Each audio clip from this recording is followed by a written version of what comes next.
I'm Mike. And I'm Bryson. Let's go Mets! And welcome to Mets Garage. We've got a good one for you today. The other night, the Mets played the Boston Red Sox at Citi Field. The Mets are looking to improve to 4-3 on the season with this game. That's right, Bryson. We've got Matz going up against Perez. Perez with a career stat line of 4.72 ERA. That's encouraging for the Mets. We should score some runs tonight. Yeah, definitely.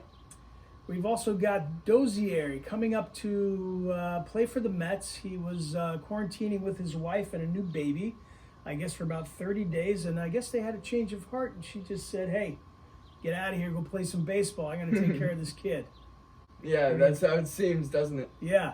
He's a solid player. He played for the Nationals last year, batted .238, had 20 home runs. It's good to see him at second base. Yeah, it is. So there was something different about the game last night. The crowd. Yeah, it was crazy. A couple of foul balls behind the dugout, and all of a sudden you see all these people back there like going for the ball. I'm thinking to myself, hey, are we the only ones that are not at Shea Stadium right now or at Citi Field? Shea Stadium. This kid's been around for a long time, as you can tell. Absolutely. So that's a pretty different new addition that they added. What do you think about it? A few moments later. I like it. I was surprised by it, but I think it just adds to the feeling of normalcy, which is something we can all enjoy. I agree. All right.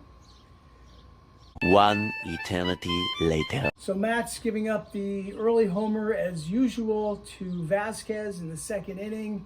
You know, it's a solo home run, but he does give up those early home runs. At least it wasn't the first inning. Yeah, his fastball is very hittable, and unlike most pitchers, he can't put his fastball over the plate without it getting bombed. That's right, Bryson. So second inning, he gets taken deep. He's going deep into the counts. He's struggling a little bit. He's got his pitch count all the way up to 40 at the end of the second inning. I think we're all a little worried, like, what's he going to do? Yeah, I agree.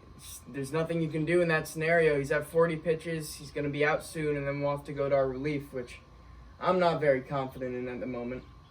Well, I think that we're all a little iffy on these things right now, but it's kind of a wait and see thing. We got to light the fuse and get things going. Yeah, got to have faith. Why don't we skip ahead to the fourth inning?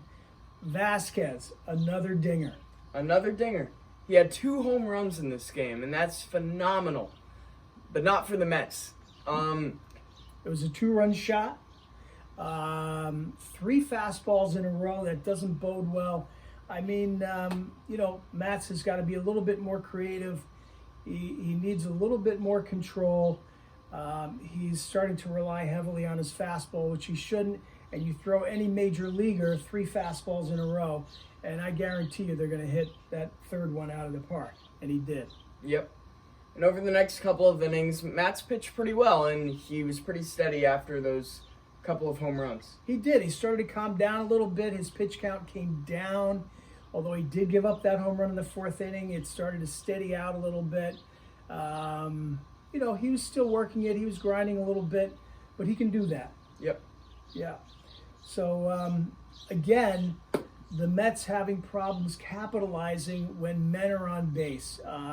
We had the bases loaded at least twice during the game. We didn't score any runs during those 2 instances. It's a little frustrating to see these guys come up with all these runners on base and these RBI opportunities, and nothing's really happening. Yeah, the amount of runners left on base by the Mets so far this year is not looking good. Yeah, it could be better. We need to work on some timely hitting and go for line drives. Yep. Not go yard. Cespedes didn't look too good in the game, but I think that this was just one of his off games, and he's going to look better throughout the season.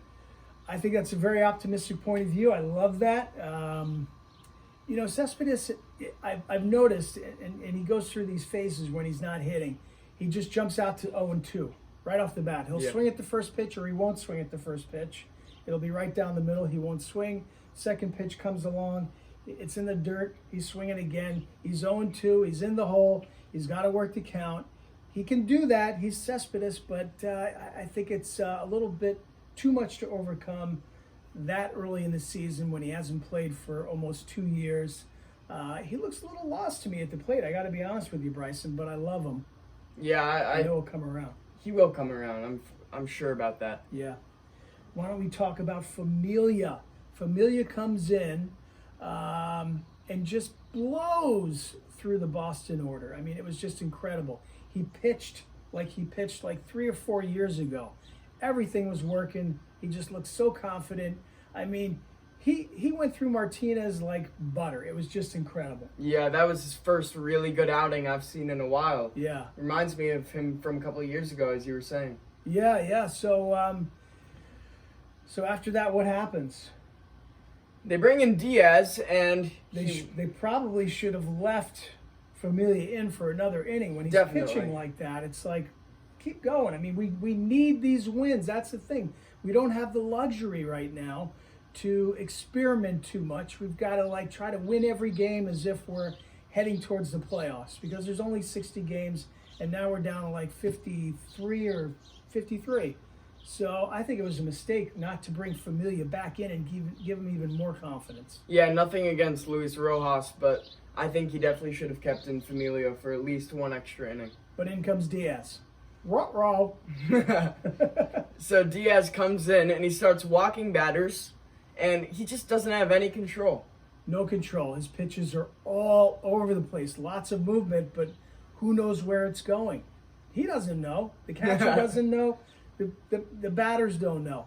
So he's just not making any strikes. He's not looking too good. Just pitching himself into a corner. So he needed a little bit of help. Yeah, along with that, Conforto in the next half inning, he just couldn't get his bat going, and we've seen this in many games. Yeah. Conforto's really, we've got some runners on base. We've got some good setups happening. I don't really think Conforto's coming through when he needs to. It's baseball. It's a game of averages. I understand that, but Conforto, I think he's just got to, settle in a little bit and get in that zone and slap the ball to left field. Slap the ball to left field, slap the ball around the field, make contact. A deep fly ball scores a run, but he's just not doing it right now. He's a great player. They're all great players, but we're a little frustrated. Yeah, he could definitely work on that. Yeah.